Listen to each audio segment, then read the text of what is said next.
জীবনে খুশি থাকার উপায়: 1. যেখানে তোমার কদর নেই সেখানে যেও না। 2. যে বুঝতে চায় না তাকে বুঝাতে যেও না।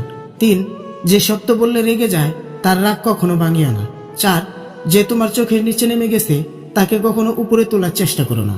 কেউ এতটা ধনী নয় যে সে তার গতকালকে কিনতে পারবে, আর কেউ এতটাও গরিব নয় যে সে তার আগামীকালকে বদলাতে পারবে। বড্ড বেশি মন খারাপ হলে 2 ফোঁটা কেঁদে নিও, তবুও স্বার্থপরের কাছে কখনো নিজের মন খারাপের বর্ণনা দিতে যেও না। 3 জনের কাছে কখনো গোপন কথা বলিও না: 1. স্ত্রীকে, 2. মূর্খকে, 3. শত্রুকে।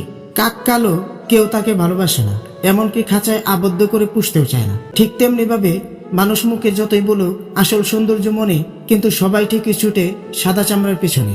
চেহারার প্রেমে পড়লে তাকে বলতে পারবে, কিন্তু কথার প্রেমে পড়ে গেলে তুমি তাকে বলতে পারবে না। নিজেকে নিয়ন্ত্রণ করো, তারপর অন্যকে অনুশাসন করো।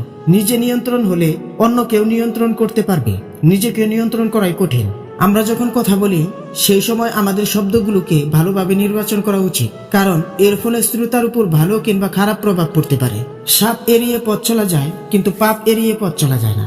যদি কেউ কোনোদিন তোমায় ছোট করতে চায়, ভেবে নিও তুমি তাদের চেয়ে অনেক উপরে আছো। পরিস্থিতি যে কোনো সময় পরিবর্তন হতে পারে, তাই জীবনে কাউকে কষ্ট দিও না। আজ হয়তো তুমি শক্তিশালী, কিন্তু সময় তোমার থেকেও বেশি শক্তিশালী। মন হলো ঘরের মতো, ধুলাবালি এসে জমা হয়, ঝাড়ু দিয়ে সে সবগুলো সাফ করে নিতে হয়। না হলে ঘর যেমন আবর্জনায় ভরে ওঠে, মনও তেমনি কুচিন্তায় আচ্ছন্ন হয়ে যায়। পৃথিবীর নিয়ম বড়ই অদ্ভুত। মৃত মানুষকে কাঁধে নিয়ে যাওয়াকে মানুষ পুণ্য মনে করে, অথচ জীবিত মানুষকে সাহায্য করার আগে 10 বার চিন্তা করে। জীবনে যতই ভালো বই বা উপদেশ শোনো না কেন, যতক্ষণ না তুমি সেই সবের থেকে পাওয়া তথ্যগুলোকে নিজের জীবনে ব্যবহার না করছো, ততক্ষণ অবধি সেই সবের কোনো মূল্য নেই।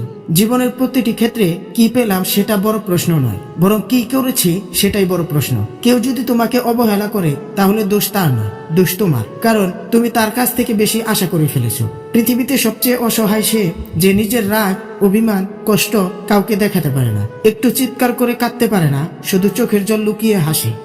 ভিডিওটি ভালো লাগলে প্লিজ একটি লাইক করবেন, কারণ আপনাদের একটি লাইক আমাদের পরবর্তী ভিডিও বানাতে উৎসাহ যোগায়।